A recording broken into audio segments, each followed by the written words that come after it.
우리 함께 성경 번역합니다. 오늘 말씀은 마태복음 12장입니다. 마태복음 12장 1절부터 8절까지 말씀 함께 합독하시겠습니다.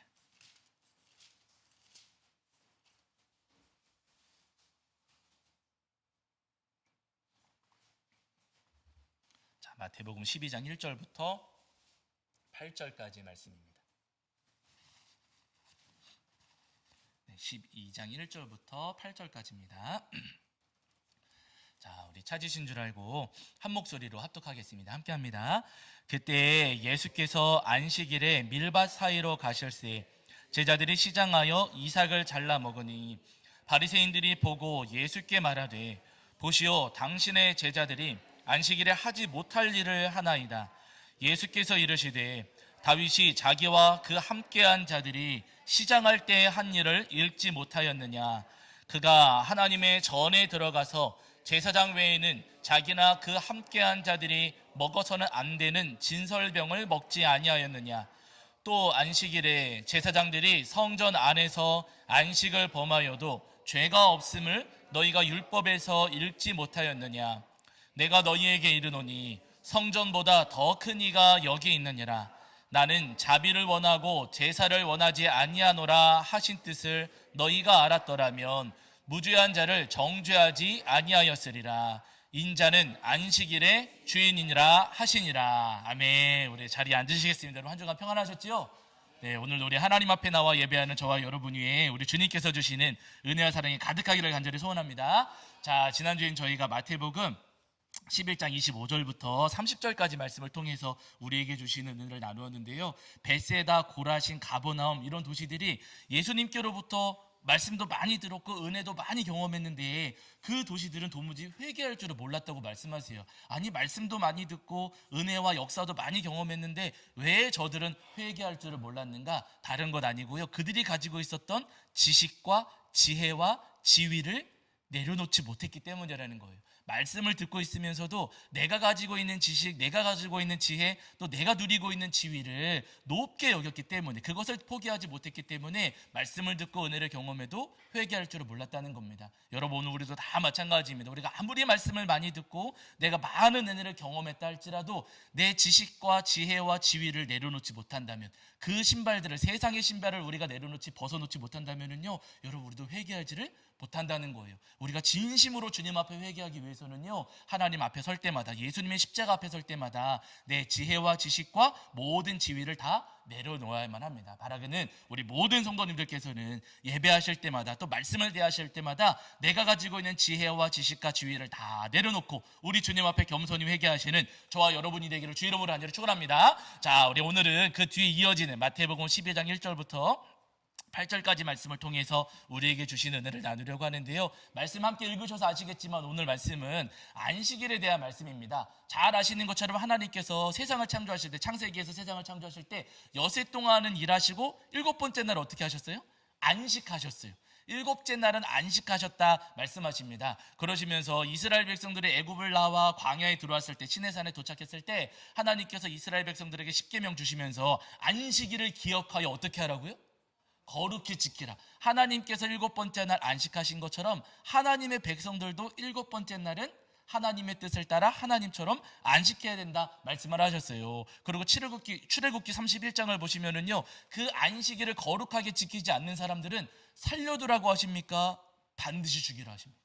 반드시 죽이라고 하셨어요. 안식일을 절대로 범하지 말고 거룩히 지켜야 된다고 말씀을 하셨습니다. 실제로 이런 민수기 15장 말씀을 보시면은요, 안식일날 나무 베러 나간 사람이 있었거든요. 이스라엘 백성들이 그 사람을 붙잡아왔어요. 어떻게 해야 됩니까? 하나님께 여쭈었더니 하나님께서 말씀하시기를 그 사람을 돌로 쳐라 하셨어요. 안식일 범하는 것을 아주 하나님께서 엄히 징계하시고 하나님께서 책망하셨던 것을 저희가 성경에서 확인해 볼 수가 있습니다. 그래서 여러분, 이스라엘 백성들은요, 이 안식일을 지키기 위해서 정말로 열심히 노력을 했어요. 특히나 바리새인들, 신약시대의 이 바리새인들 같은 경우는요, 안식일을 기억하여 거룩히 지키는 것이 구체적으로 무엇이냐, 그냥 거룩히 지킨다 하면은 조금 뭐라 그럴까, 너무 조금 구체적이진 않잖아요. 뜬구름 잡는 것 같고. 그러니까 안식일을 거룩히 지키는 것은 이렇게 하는 것이다 하면서 안식일과 관련된 시행세칙을 만들었습니다. 그 시행세칙이 39가지 정도 된다 그래요. 그 중에 뭐가 있냐면요, 안식일 날은 씨 뿌리면 안 된다. 파종 금지가 있고요. 물 주면 될까요? 안 될까요? 화분. 저희도 화분이 가끔 마를 때가 있거든요. 물 주면 될까요? 안 될까요? 안식일 날은 안 된대요. 그 사람들의 시행세칙입니다. 우리가 따를 건 아닌데 바리새인들이 만든 시행세칙이에요. 안식일 날은 물 줘서도 안 된다 그러고요. 안식일 날은 음식 구우면 될까요? 안 될까요?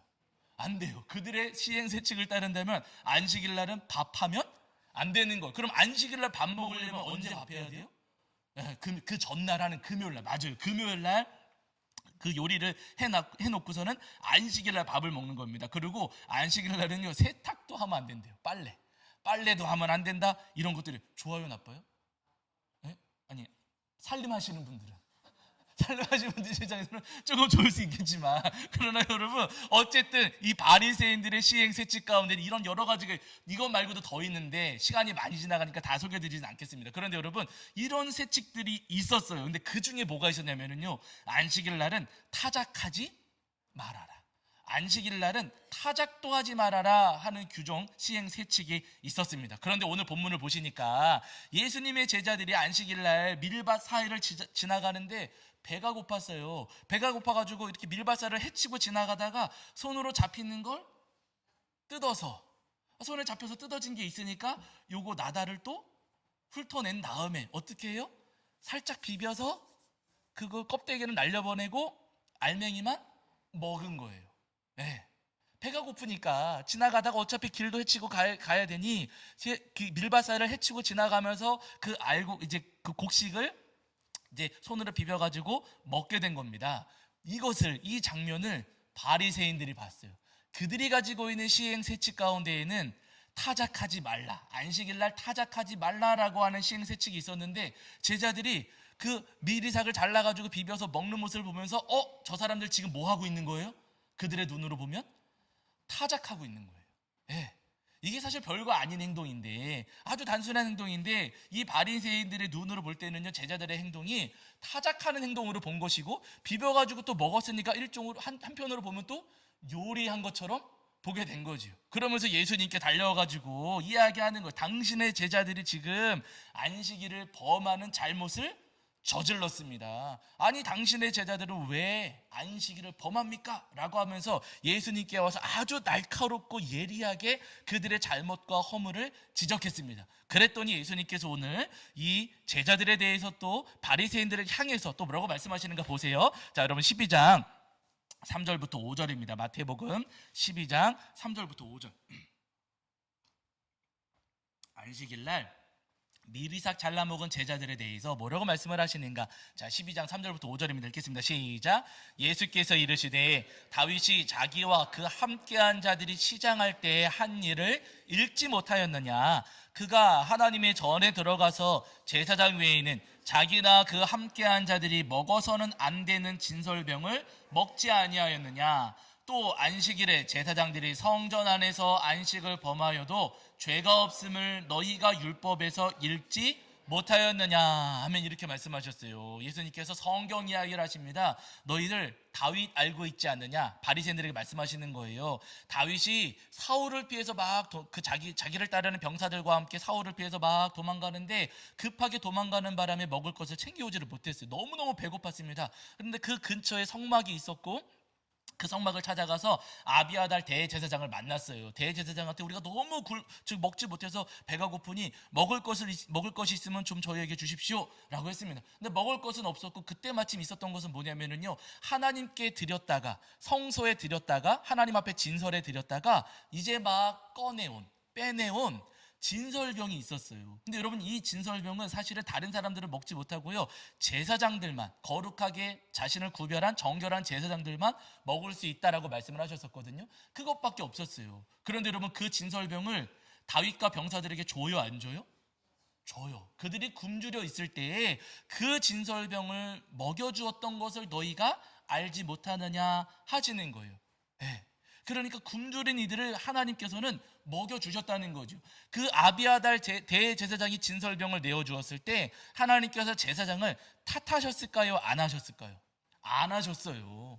하나님께 드렸던 진설병을 다윗과 그의 병사들에게 주었지만은 하나님께서 그 행동을 가리켜서 너 잘못했다라고 탓하거나 책망하시지를 않으셨다는 겁니다. 여러분, 이 장면, 이 말씀, 오늘 마태복음 말씀을 통해서 우리가 확인할 수 있는 것 한 가지는 뭐냐면은요, 이 바리새인들은 어떻게든 지적하고 정죄하고 비난하려고 해요.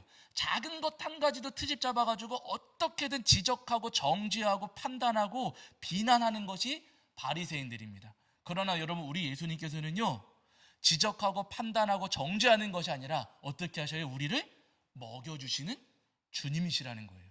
아멘이시죠?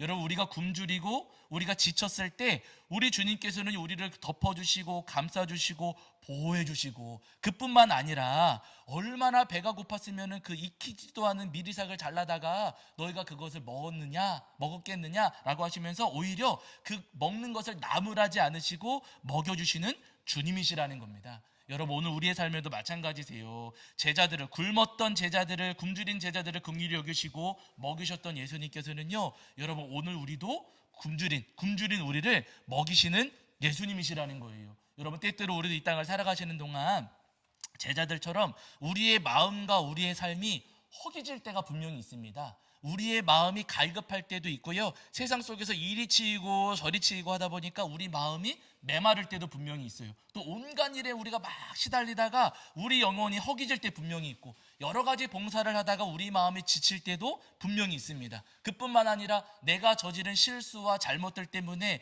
내가 힘을 잃고 좌절하고 낙심할 때도 분명히 있어요. 기운이 쫙 빠져버릴 때, 그럴 때가 분명히 있지요. 그러나 여러분, 중요한 것은 뭐냐면요, 우리가 그렇게 굶주렸을 때, 내 영혼이 허기지고 지쳤을 때 우리 예수님께서 우리를 책망하시는 분이 아니시라 어떻게 하신다고? 우리를 먹여주신다고요. 예수님 말씀하셨잖아요. 나는 생명의 떡이니라. 예수님께서 생명의 떡이라고 말씀을 하시면서 우리를 먹여주시는 주님이시라고 우리에게 분명히 말씀하셨어요. 내 영혼이 허기질 때 영의 양식으로 나를 채워주시고, 내가 지쳤을 때 은혜를 채워주셔서 우리에게 다시 새 힘 불어 넣어주시는 분이 바로 우리 예수님이십니다. 바라는 여러분, 우리 주님께서 나에게 내어주시는 그 생명의 떡을 받아 먹으시는 저와 여러분이 되기를 주 이름으로 간절히 축원합니다. 여러분, 제자들을 보시면은 예수님께서 십자가에 이제 붙잡히셔가지고 십자가에 못 박혀 돌아가셨을 때, 그때 여러분, 제자들이 다 도망갔잖아요. 우리는 예수님 떠나지 않습니다, 우리 예수님 배반하지 않습니다라고 하면서 큰 소리를 빵빵 치기는 했지만은요, 예수님 붙잡혀 가실 때 제자들 다 도망갔습니다. 12제자 모두가 실패하고 실수하고 실망스러운 모습을 보여드렸어요. 근데 그런 제자들을 부활하신 예수님께서 다시 찾아오셨습니다. 마태복음 28장을 보시면은요, 부활하신 예수님께서 그 제자들을 찾아오신 다음에 뭐라고 말씀하시면은 너희들 갈릴리로 가라라고 하셨어요. 그 갈릴리는 여러분 어떤 곳이냐면은 예수님께서 제자들과 처음 만나셨던 곳, 예수님과 함께 걸으면서 말씀 듣고 여러 가지 은혜를 경험했던 그곳으로 너희들 다시 돌아가라라고 하셨습니다. 그러니까 실패하고 실수하고 잘못한 제자들이지만, 실망스러운 제자들이지만은요, 예수님에 대한 그 첫사랑과 첫 믿음을 다시 회복해라 하는 의미에서 갈릴리로 가라라고 말씀을 하셨다는 거예요. 그런데 중요한 것은 제자들이 갈릴리로 가기는 했어요. 근데 갈릴리로 간 제자들이 예수님과 만났던, 또 예수님께 들었던 그 첫사랑과 첫 믿음을 회복하느냐? 그게 아니고 갈릴리로 돌아간 이 제자들이 무엇을 붙잡았냐면요, 그물을 다시 붙잡았어요. 고기잡이를 다시 합니다. 예수님께서 말씀하신 것과 달리 이 제자들은요, 다시 물고기 잡는 어부가 되어버렸어요. 아마도 예수님을 배반했던 자신들의 모습들, 또 예수님을 모른다고 부인했던 자신들의 모습들이 너무 부끄럽고 창피하고, 그 모습이 너무 자기들이 돌아볼 때에도 너무나도 민망하고 부끄러우니까 다시 그곳으로 돌아가서 예수님을 붙잡고 살아가는 그 삶이 너무 자기들 그 민망한 모습이기에 어쩌면 그렇게 고기 잡는 어부의 삶으로 돌아간 것 아닐까 싶습니다. 근데 중요한 것은 뭐냐면요, 제자들이 그렇게 다시 물고기를 잡고 있는데 그 자리에 누가 찾아오셨어요? 예수님께서 찾아오셨어요. 금을 던지고 있는, 밤새도록 금을 던지고 있는 이 제자들을 예수님께서 다시 찾아오셨습니다. 처음에는 제자들이 예수님을 못 알아보다가 어렴풋하게 예수님을 알아보고 나서는 제자들 다 예수님 만나려고 다시 무트로 이제 나오게 되지요. 이 제자들이 그렇게 무트로 돌아왔을 때 예수님께서 말씀하시고, 뭐라고 말씀하시는가 보세요. 자, 요한복음 여기 찾아보실게요. 요한복음 21장입니다. 요한복음 21장 12절과 13절입니다. 제가 가진 성경에서는 신약 성경 185페이지 정도 있습니다. 요한복음 21장 12절과 13절.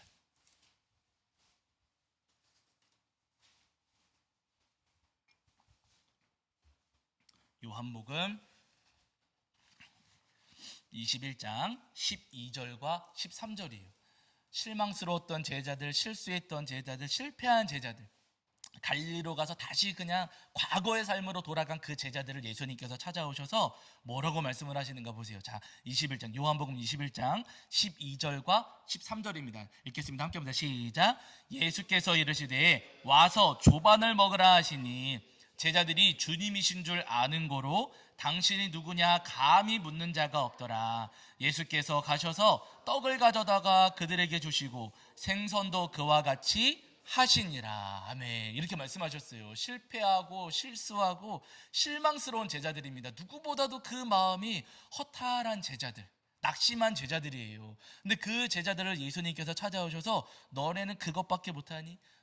내가 너네 그럴 줄 알았다. 너네 정신 못 차렸지? 하면서 호통치시고 혼내십니까? 밥 차려주십니까? 밥 차려주셔요. 여러분 거기 보시면 와서 뭐 먹으려고요? 조반을 먹으라.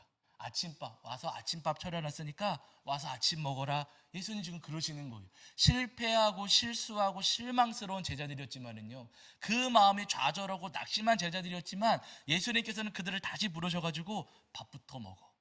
너희들 밥부터 같이 먹자 라고 하시면서 우리 예수님께서 지금 제자들에게 밥을 먹여주시고 계십니다. 여러분 예수님께서는요 우리 먹여주시는 주님이세요. 이 땅을 살아가면서 우리도 실패하고 실수할 때 너무나도 많이 있잖아요. 한 주간 살아오면서 주님 앞에 실망스러운 모습 보여드린 적도 굉장히 많이 있습니다. 그러니까 나는 틀렸어, 너희는 내 앞에 오지도 마, 그런 예수님이 아니시고요, 다시 찾아오셔서 부르시면서 밥 먹어라, 내가 너희를 먹일 테니 다시 받아 먹고 힘내서 믿음의 경주 달리자 하시는 주님이십니다. 바라는 여러분, 오늘도 우리를 부르셔서 우리에게, 실망스러운 우리에게 생명의 떡을 내어주시는 우리 예수님을 기억하시면서 그 떡을 아멘으로 받아 먹으시는 저와 여러분이 되기를 주 이름으로 간절히 축원합니다. 여러분 우리 성도님들이 엘리야도 기억을 하실 텐데요. 여러분 엘리야 선지자가 갈멜산에서 그 우상 숭배자들, 바알 숭배자, 아세라 숭배자 850명하고 대결을 했잖아요. 근데 여러분 그 대결에서 1대 850으로 대결했을 때 누가 이겼어요? 엘리야가 이겼어요. 하나님께서 엘리야의 기도에 응답하셔서 하늘에서 불을 내리셔가지고 엘리야가 올려드렸던 제물을 불태우셨습니다. 하나님께서 응답하셨고 바알과 아세라는 응답하지도 못했어요. 본래 존재하지도 않으니까 응답하지를 못했어요. 엘리야 선지자가 바알과 아세라 숭배자들하고 대결해서 승리를 거두었어요. 그래가지고 여러분 그날 엘리야 선지자가 바알 숭배자 450명을 다 쳤습니다. 그래서 한날에 바알 숭배자들이 다 진멸당하는 일이 일어났어요. 근데 그 일을 놓고서 북이스라엘의 왕비였던 이세벨이 기분이 좋아요, 나빠요? 기분이 나빠요. 화가 이만큼 났어요. 왜냐하면 이세벨을 바알 숭배자였고 이세벨 때문에 북이스라엘 땅에 바알 숭배자가 확 퍼진 것도 있었거든요. 근데 자기가 좋아하던 바알 숭배자들을 엘리야가 다 죽여버렸으니 화가 이만큼 난 겁니다. 그래서 이세벨이 뭐라 그러냐면요, 너 엘리야가 내 바알 숭배자들을 다 죽였으니 나도 너를 죽여버리겠다, 그런 거예요. 엘리야가 살해 위협을 받았어요. 조금 전까지 850대 1로 싸워서 이긴 사람인데 이세벨이 나 죽이겠다고 합니다. 그럼 어떻게 해야 돼요? 네? 저 같으면 어떻게 할까요? 제가 예를 들어서 신천지가 저를 붙잡겠다 그래요. 그럼 저는 붙잡아라 할까요? 도망갈까요? 저 도망갈 것 같아요. 무서워가지고. 아멘이세요? 저 같은 사람은 어머나 무서워 도망갈 것 같은데, 여러분 엘리야 선지자도 도망갔어요. 아니 분명히 조금 전까지만 해도 850대 1로 싸워서 승리한 사람이고 하나님께로부터 엄청난 은혜를 경험한 사람이고 표적과 이적을 행하던 사람이었는데, 여러분 이 엘리야 선지자가 이세벨 때문에 두려워가지고 막 도망갑니다. 무서워서 도망가요. 북이스라엘 땅에 있다가 남유다를 지나가지고 통과해가지고 광야까지 내려가요. 그만큼 엘리야가 겁을 잔뜩 먹은 거예요. 한편으로는 엘리야가 그만큼 또 지친 것 아닌가 생각이 됩니다. 광야까지 숨어 들어가서 로뎀나무 여러분 기억하시죠? 그 아래 가가지고 하나님 철퍼덕 엎어져가지고 지쳐가지고 이 엘리야가 하나님 앞에 기도하는데 여러분 그 기도 여러분 나중에 보세요. 뭐라고 기도하냐면은요, 하나님 살려주세요, 하나님 힘주세요, 그렇게 기도하는 것 아니라 하나님 차라리 저 그냥 죽여주세요, 이렇게 기도해요. 그러니까 엘리야의 마음이 이때 그만큼 지치고 완전히 힘을 다 잃어버렸다는 거예요. 큰 역사를 행한 하나님을 통해 하나님의 은혜로 큰 역사를 이루기는 했지만은요, 그의 마음도 이렇게 공허하고 지칠 때가 있었더라는 겁니다. 그렇게 지쳐 쓰러진 엘리야를 하나님께서 천사를 통해서 찾아오셨어요. 천사를 통해서 찾아오셨을 때 쓰러져 있는, 죽여주세요 하면서 쓰러져 있는 엘리야 모습 보시고서 화가 나셨을까요? 불쌍히 여기셨을까요? 어떻게 보면 야, 너 이것밖에 안 돼, 너 그렇게 내가 너한테 은혜를 베풀었는데 너 이것밖에 안 돼, 호통칠 수도 있는 모습이잖아요. 그러나 여러분, 우리 하나님께서는요, 그 모습 바라보시면서 호통치지를 않으셔요. 뭐라고 하시는가 보세요. 자, 잘하시는 말씀이지만 여기까지만 찾아볼게요. 열왕기상 19장입니다. 열왕기상 19장 5절과 6절입니다. 열왕기상 19장 5절과 6절. 구약 성경 제가 가진 성경에서는 550페이지 정도 있습니다. 열왕기상 19장 5절과 6절. 열왕기상 19장 5절과 6절.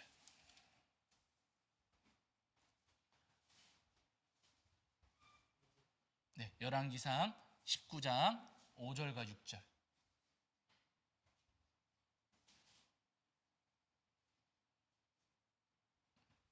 자, 열왕기상 19장 5절과 6절입니다. 19장 5절과 6절. 자, 우리 찾으신 줄 알고 한 목소리로 합독하시겠습니다. 함께합니다. 로뎀나무 아래에 누워 자더니 천사가 그를 어루만지며 그에게 이르되 일어나서 먹으라 하는지라. 본즉 머리맡에 숯불에 구운 떡과 한 병 물이 있더라. 이에 먹고 마시고 다시 누웠더니, 아멘, 이렇게 말씀하세요. 하나님께서 죽여주세요 하고 엎어져 있는, 지쳐가지고 낙심한 그 엘리야를 찾아오셔서 뭐라고 말씀하세요? 너 그거밖에 안 되면서 등짝을 때리십니까? 어루만지십니까? 어루만져 주셨어요. 너 정신 차려 이놈아 하고 때리시는 것 아니고요, 지쳐 쓰러져 있는 엘리야의 등을 어루만져 주셔요. 일어나봐 엘리야야. 깨워주시고서 어떻게 하셔요? 6절 보니까 또 먹여주세요. 엘리야야, 너 이것 좀 먹어라 하시면서 떡과 물을 먹여주셨어요. 근데 그거 먹고서 엘리야가 어떻게 해요? 다시 자요. 일어나라고 했는데 엘리야가 다시 잠들어 버렸습니다. 그러니까 하나님께서 또다시 천사를 보내셔서 만나주세요. 아니, 어루만져 주시고서는 먹여주시고 했는데 또 잠들어 버렸어요. 어떻게 해요? 우리 성도님들 같으시면, 저 같으면, 제 아내 같으면 만약에, 아, 잘됐다 오늘. 아, 먹여주신 거예요? 아니 깨웠는데 또 잠들어 본, 아니 왜 이래 하면서 호통칠 수도 있지 않겠습니까? 그런데 여러분, 그 아래 다시 보세요. 7절 19장 7절입니다 19장 7절. 자, 읽겠습니다. 함께합니다. 시작. 여호와의 천사가 또 다시 와서 어루만지며 이르되 일어나 먹으라, 내가 갈 길을 다 가지 못할까 하노라 하는지라. 아멘. 이렇게 말씀하세요. 또 쓰러져서 잠들었을 때 다시 오셔서 또 어루만져 주시고 또 먹여 주셨다는 거예요. 아, 이거 아멘 하셔야 되는데. 여러분, 우리 예수님께서, 우리 하나님께서는요, 지쳐 쓰러져 있는 이들을 너는 그것밖에 안 된다, 너 실망스럽다, 그러시는 주님 아니시고요, 우리가 허기지고 지쳤을 때 우리를 어루만져 주시고 우리를 먹여 주시는 주님이십니다. 바라기는 여러분, 그 은혜를 소망하시면서 언제나 다시 주님께로 돌아오시고 주님을 찾으시는 저와 여러분이 되기를 주의 이름으로 간절히 축원합니다. 제가 어렸을 때 아직도 생각나는 날이 있어요. 언제냐면은 제가 아버지한테 엄청나게 큰 잘못을 해서, 학교에서 그 가계도 조사해오라 그래가지고 하는데 아버지한테 여쭤봤더니 이따가 해줄게 그러셔가지고 제가 심통이 이렇게 난 거예요. 예. 그래서 그 가게도 뭐 이렇게 네모칸 쳐 있고, 뭐 할머니 할아버지 성함 넣고 또 할머니 할아버지 성함 넣고 막 이랬는데, 제가 거기다가 뭐 바보 막 이렇게 써버린 거예요. 괜히 심술 나가지고. 근데 저녁 한 해질 무렵쯤 해가지고 아버지가 5시쯤에 오셨던가? 아무튼 아버지가 오셨어요. 근데 제가 써놓은 걸 보시고서는 화가 이만큼 나셨어요. 딱 제가 느낌이 왔어요. 와, 우리 아버지 나 죽었다. 오늘은 죽는 날이다. 이대로 있다가 나는 죽는다. 그래가지고 여러분 제가 나갔어요. 이대로 있으면 죽을 것 같아가지고 제가 막 뛰쳐나갔어요. 근데 너무 급하게 나와가지고 맨발로 신발도 못 신고 막 뛰쳐 막 도망가니까 어머니가 나오셔서 일로 와 일로 막 소리치시는데 제가 달리기는 더 빠르잖아요. 막 도망갔어요. 이제 나는 집 안 들어갈 거야. 막 그러고서 놀이터에 혼자 가가지고 앉아 있는데 해가 뉘어뉘어 지고 발은 신발도 안 신고 맨발로 있고 하니까 집에 다시 가야겠다. 이래서는 안 되겠다. 그러고서는 제가 집에 이렇게 갔어요. 갔더니 아버지는 다행히 안 계세요. 이제 나중에 그날 저녁에 엄청 혼나긴 했지만은요. 어쨌든 그때 아버지는 안 계셨어요. 그런데 어머니가 저를 부르세요. 들어오라고. 그리고 때리셨을까요? 먹여주셨을까요? 먹여주셨어요. 이거 일단 씻겨주시고, 일단 발이 까마니까 씻겨주시고, 엉엉 울고 나갔으니까 얼굴 세수 시켜주시고, 그러고서는 밥을 먹여주신. 밥 먹여주시면서 이따 아버지 오시면 잘못했다고 해야 돼. 하시면서 저를 먹여주셨던 그 날이 아직도 기억납니다. 여러분 오늘 우리도 이 땅을 살아가면서 실수하고 실패하고 주님 앞에 실망스러웠던 모습 분명히 있어요. 그런데 여러분 주님께서 그 모습 다 아십니다. 그렇다고 해서 바리새인들처럼 너 요거 잘못했고 요거 잘못했고 낱낱이 파헤쳐가지고 우리를 정죄하시는 주님이 아니시고요. 이리 와봐. 어루만져 주시고 먹여주시고 다시 해보자. 내가 너를 깨끗하게 하고 내가 너를 용서해 줄 테니 다시 한번 해보자 하시면서 우리를 먹여주시는 주님이십니다. 바라긴 여러분 주일을 지키실 때마다 우리 주님 앞에 나와서 예배하실 때마다 우리에게 주시는 그 생명의 떡을 받아 먹으시면서 다시 새 힘과 새 용기를 얻어 믿음의 경주를 달리시는 저와 여러분이 되기를 주의 이름으로 간절히 축원합니다. 자, 우리 찬송합니다. 찬송가 여러분 198장입니다. 198장 찬송하시면서 준비하신 예물 봉헌하겠습니다. 찬송가 198장입니다.